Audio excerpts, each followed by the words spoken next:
Thank you so much. This means the world.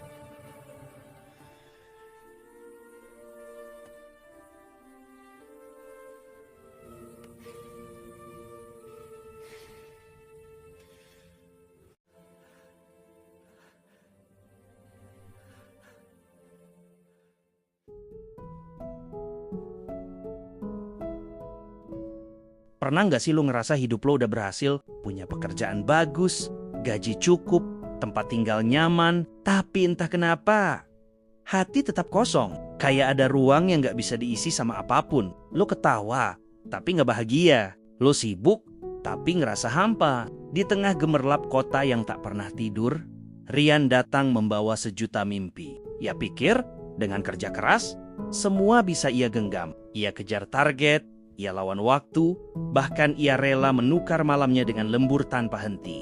Bagi Rian, keberhasilan adalah soal angka dan posisi. Ia ingin jadi seseorang yang dibanggakan, yang disegani, yang diingat. Tapi tanpa sadar, langkahnya makin jauh dari satu hal paling penting, yaitu Tuhannya.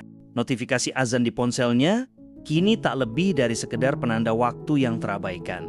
Subuh tergadai lelah, zuhur dan asar tenggelam dalam rapat. Maghrib habis di jalan, dan Isya terlewat karena raga yang tak lagi bertenaga. Hidupnya seakan penuh, tapi hatinya terasa kosong. Di tengah sorotan lampu kota dan suara klakson yang bersahutan, Rian sering menatap langit malam dari jendela apartemen. Ia melihat bintang-bintang, tapi tak merasakan cahaya. Ia punya segalanya, tapi tak tahu kenapa jiwanya terasa sepi.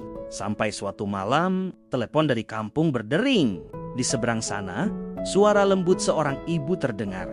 Bukan untuk menanyakan uang kiriman, bukan juga kabar pekerjaan, hanya satu kalimat sederhana yang pelan, tapi menembus dada. Sudah sholat, nak? Jangan tinggalkan tiang agamanya ya. Rian terdiam lama. Hening itu tiba-tiba terasa berat. Kata-kata itu menggema di kepalanya.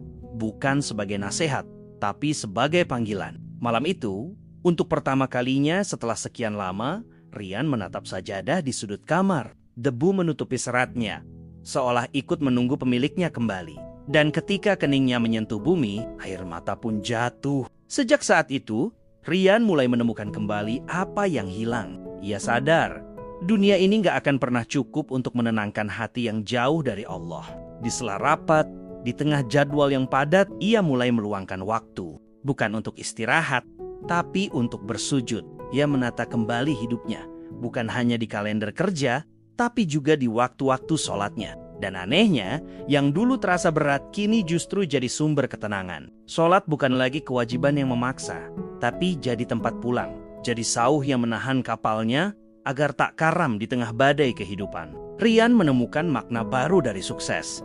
Bukan tentang seberapa tinggi dia bisa berdiri, tapi seberapa dalam dia bisa bersujud. Kadang, Allah biarkan kita sibuk, biar kita tahu betapa berharganya waktu tenang bersamanya.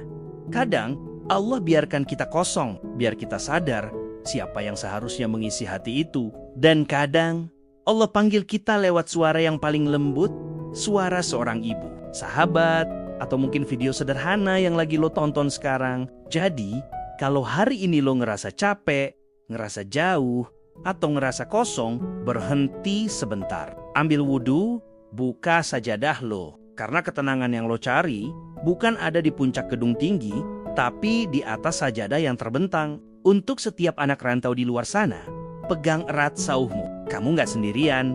Allah selalu nunggu lo pulang.